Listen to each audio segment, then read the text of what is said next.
अस्सलाम वालेकुम। मेरा नाम हफ़ीज़ हैदर है और मैं क्लिनिकल साइकोलॉजिस्ट हूँ। आज की वीडियो स्किज़ोफ्रेनिया पेशेंट के घरवालों के लिए। अक्सर स्किज़ोफ्रेनिक पेशेंट जो है, उनका इलाज इसलिए भी ख़राब हो जाता है कि उनकी फैमिली की एक्सपेक्टेशन जो है बहुत ज़्यादा होती है। उनकी एक्सपेक्टेशन होती है ये एक ऐसा इंसान बन जाए जैसे हमारे घर में दूसरे नॉर्मल इंसान हैं। जो लोग नॉर्मल ज़िंदगी गुज़ारे हैं, जिनको ना तो फ़िज़िकल कोई प्रॉब्लम है, ना साइकोलॉजिकल प्रॉब्लम है। वो इस बीमारी को एक्सेप्ट ही नहीं कर पाते। वो कहते हैं नहीं, ये तो बस जनरल सी बात है, टेंशन ले ली है, टेंशन सर पे सवार हो गई है, या जो है इसने अपने सोचने का अंदाज़ ऐसा बना लिया है। या जो है उनकी एक्सपेक्टेशन इस लेवल पे होती है कि बस फ़ौरी तौर पे ये डॉक्टर के पास जाए। डॉक्टर जो कुछ अद्वियात की सूरत में इनके ब्रेन के कुछ पुर्ज़ों को जो है ऐसा ठीक करे कि नया ब्रेन डाल दे और पेशेंट वहाँ से ठीक होके वापिस आ जाए। ऐसी फैमिली जिनकी एक्सपेक्टेशन जो है एक पीक लेवल पर होती है स्किज़ोफ्रेनिक पेशेंट की, तो और वो फैमिली आज याद रखें कि अपनी एक्सपेक्टेशन को कुछ फ्लेक्सिबल बनाएँ। कुछ अपनी एक्सपेक्टेशन को मोल्ड करें, कुछ ट्रीटमेंट के बारे में जानने की कोशिश करें, बीमारी के मुतल्लिक़ जानने की कोशिश करें। और वो याद रखें जो अपनी एक्सपेक्टेशन बनाता है कि ये इंसान नॉर्मल इंसान की तरह ज़िंदगी गुज़ार सकता है, उसमें थोड़ी-सी फ्लेक्सिबिलिटी पैदा करें। करेगा, काम करेगा लेकिन आहिस्ता-आहिस्ता वो डिपेंड कर रहा होता है पेशेंट की जो है सेवेरिटी के ऊपर कि पेशेंट जो है वो कितना सीवियर है, कितना क्रॉनिक है। अगर माइल्ड पेशेंट है, अभी पेशेंट की बीमारी का आगाज़ ही हुआ है, अभी 2 माह 4 माह हुए हैं, तो पेशेंट 100% जो है दोबारा से एक नॉर्मल ज़िंदगी गुज़ार सकता है। याद रखें, कुछ उसके काउंसलिंग सेशन चलेंगे, कुछ मेडिकेशन चलेगी, पेशेंट दोबारा से एक रिकवरी और मेंटेनेंस फेज़ के ऊपर आ जाएगा। अगर पेशेंट की सेवेरिटी 50% है तो उनको अपनी एक्सपेक्टेशन को मोल्ड करना पड़ेगा और एक नॉर्मल इंसान से थोड़ा-सा पीछे लेकर आना पड़ेगा कि पेशेंट जल्दी किसी न किसी चीज़ से डिस्टर्ब हो जाता है और एक ऑड या एक ऐसा लाइफ़स्टाइल अपना लेता है जिसकी वजह से इसका ट्रीटमेंट भी हमें कंटिन्यू करना पड़ता है, दोबारा से रिलैप्स को भी फेस करना पड़ सकता है और दोबारा से इसके काउंसलिंग सेशन करवा के इसे जो है एक ट्रैक पर लेकर आते-आते थोड़ा-सा टाइम भी हमें लग सकता है।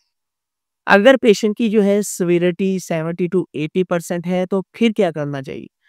फिर ये करना चाहिए कि वो पेशेंट जो है प्रॉपर साइकियाट्रिस्ट की अद्वियात ले, अपने काउंसलिंग सेशन जो है मेंटेन करे, अपने डिल्यूजनल बिलीफ को किसी हद तक जो है पेशेंट शेयर करे, अपनी सेल्फ केयर के ऊपर काम करे, डेली रूटीन को मेंटेन करे और मैक्सिमम छोटी-छोटी जो रिस्पॉन्सिबिलिटीज़ हैं, जो उसकी डेली रूटीन को हमें मैनेज करने के लिए उसको जो है देनी है, क्या वो आया कर रहा है कि नहीं कर रहा?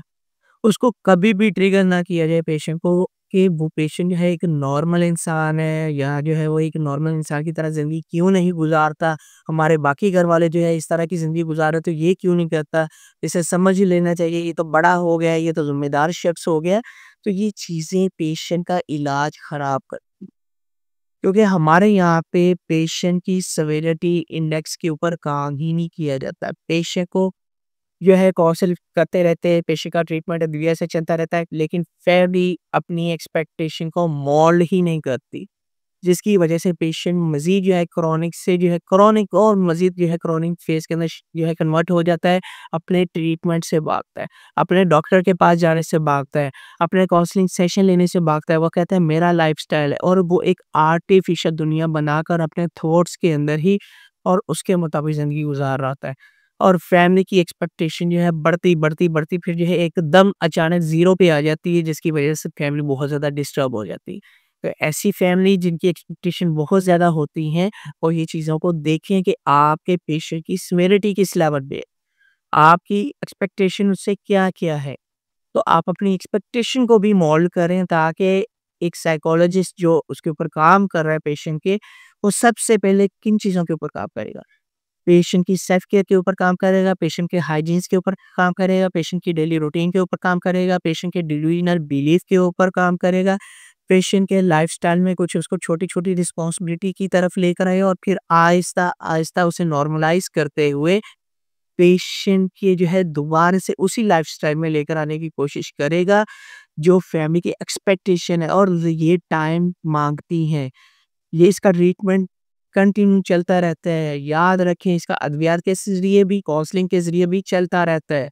और लाइफ लॉन्ग चलने के भी चांसेस होते हैं।